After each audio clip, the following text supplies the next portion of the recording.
Hello, I'm Gareth Thomas, and this is my autobiography named Proud. It's my own words, and it's a definition of exactly who I am.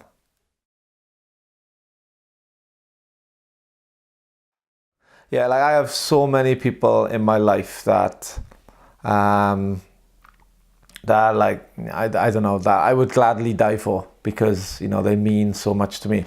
My parents obviously have been like my cornerstones and my rock. Um, Through everything, literally from the time when I was young to sacrificing their weekends to take me to rugby, to sacrificing their money to make sure I have the best equipment, to give me the best environment and the best chance to be, a half decent rugby player. Down to friends who have backed me, again since I was a kid to my adult life.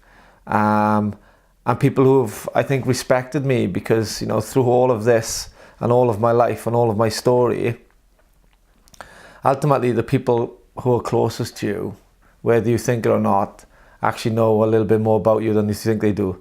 And out of pure respect, my friends like Compo and Glenn, and probably my parents, yeah, I've just realised that it's up to me, and they give me the respect and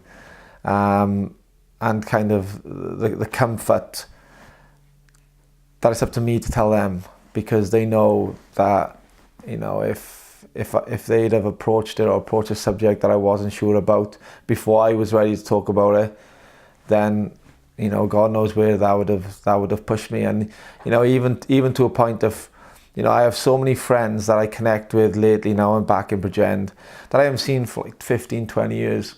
And I see them and it's like we've never been apart. And you realize that all this crap I was going through on my own, and all this time I was questioning who I could turn to and who I could talk to.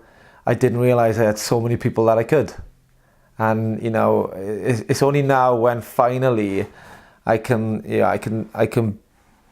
the Gareth Thomas that I always wanted to be, did I realize that the friends I had were going to be my friend regardless if I didn't think they knew the real Gareth Thomas or not, because deep down they knew who I was. Like I said, they knew something and they didn't want to reveal it, but the one thing they knew is that ultimately I was a good friend to them. And I think, for me now to be surrounded by so many good people makes my life so fulfilled. Like, people talk about fulfilling their life in different ways, whether it be money or, kind of, I don't know, stature, whatever.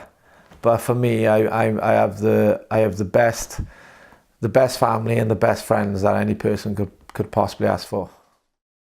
Well, I have two older brothers. Stephen is the eldest. Then there's Richard. And kind of growing up, I was kind of a human punch bag to the both of them, but it toughened me up.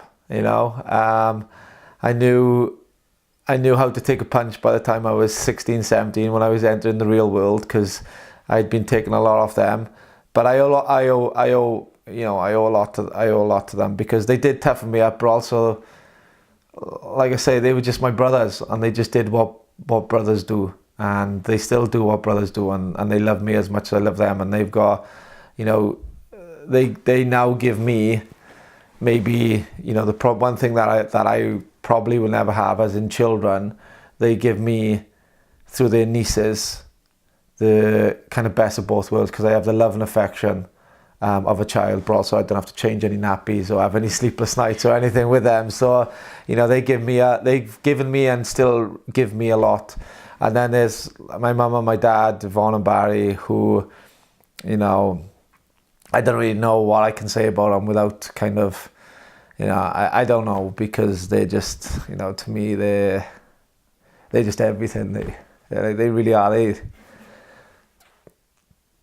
They kind of epitomize who I am, and they make me really proud.